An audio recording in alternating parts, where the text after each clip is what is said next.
Boston, the 1980s. Irish-American mobster James Whitey Bulger fights his way to the top of the city's rackets with a savagery that shocks even his lieutenants. This is for real.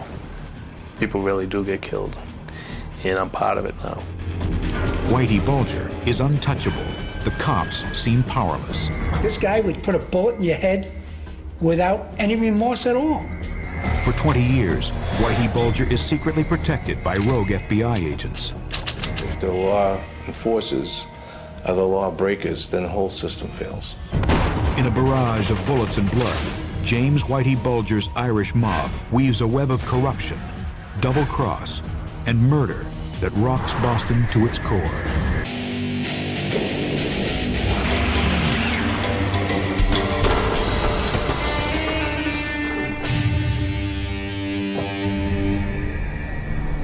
Boston, Massachusetts, May 11th, 1982.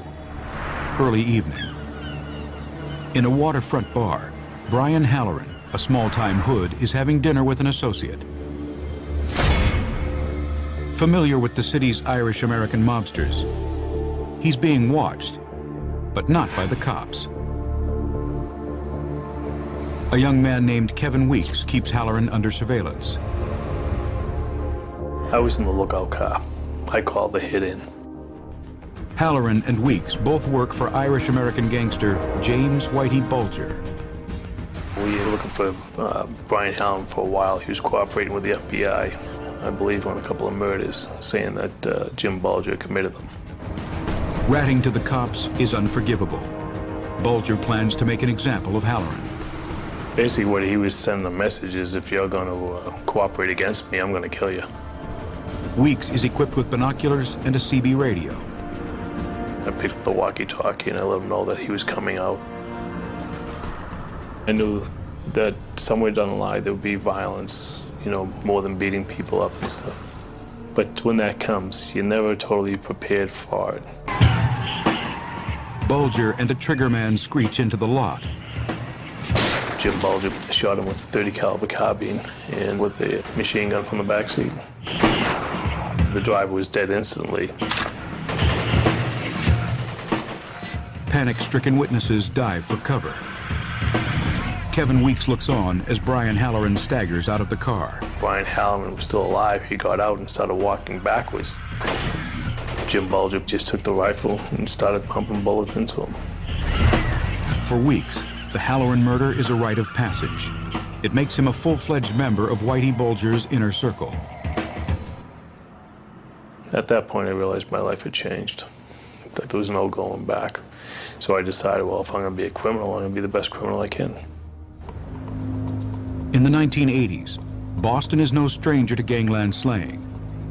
For decades, rival mobs control the city's rackets. The main Irish gangs are in Somerville and Charlestown. The Italian mafia dominates the Old North End district. But Whitey Bulger gets his start in the lowest reaches of the city's underworld, far to the south.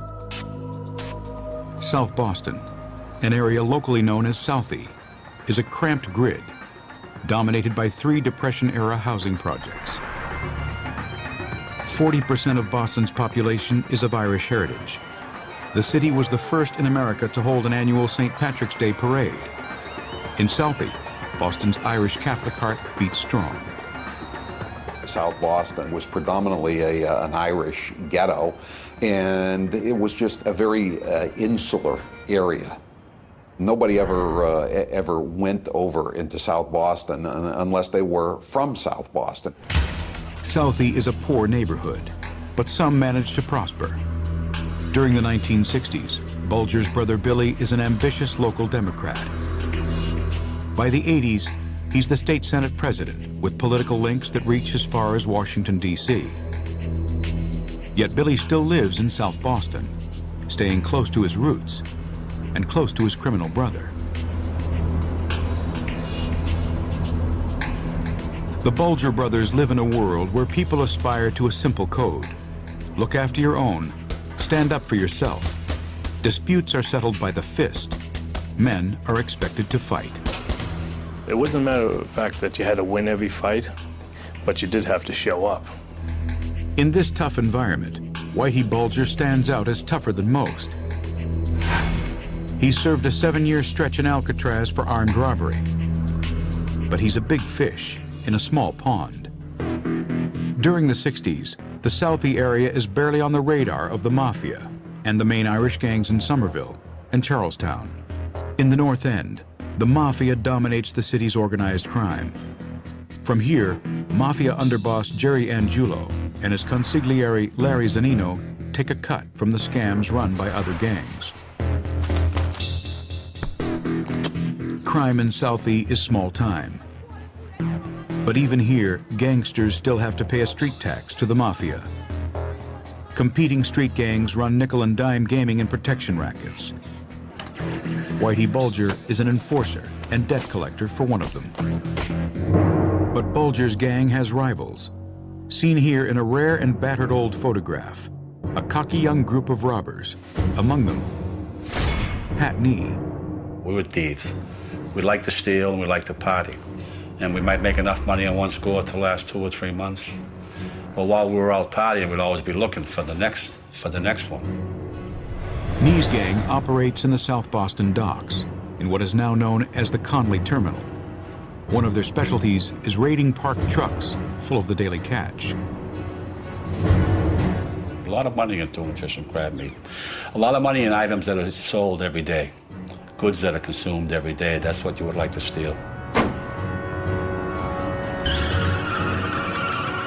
One night in July 1969, Nee's men are celebrating a successful heist when a drunken brawl breaks out with some of Bulger's gang members.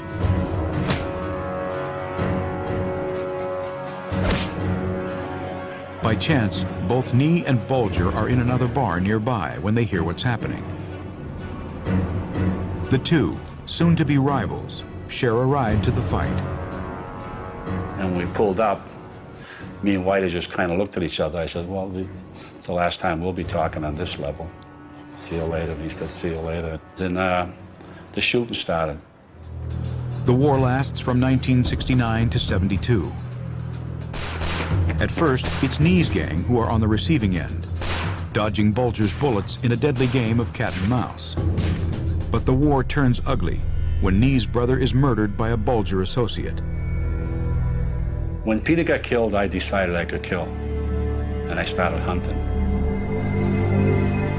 An ex-Marine with combat experience in Vietnam, Nee tracks his target with cold-blooded vengeance. One cold and wet night in November 1969, Nee finally confronts his brother's killer.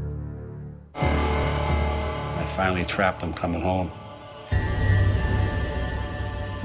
I creeped up the alleyway as he's parking. And then when he turned around, I said, well, it's your turn, you. And I opened up on him. Turns out I shot him over the heart, under the heart, blew out his right lung. I think I hit him twice in the stomach. I thought I hit him in the heart. And when he went down, I kicked his teeth out and I spit on him. Incredibly, Nee's target survives. But now Bulger knows that rival gangster Pat Nee is a dangerous opponent. As war is breaking out among Irish gangs in South Boston, to the north, another Irish gang war is ending. The Somerville district of Winter Hill plays host to Boston's biggest Irish mob. But this suburb is besieged by rival gangsters from neighboring Charlestown. At stake, lucrative bookmaking and extortion rackets. Howie Winter is the leader of the Winter Hill gang from during the late 1960s. Life wasn't worth much in those days, you know. I mean, most of us had a mindset that we were not going to survive too long, you know.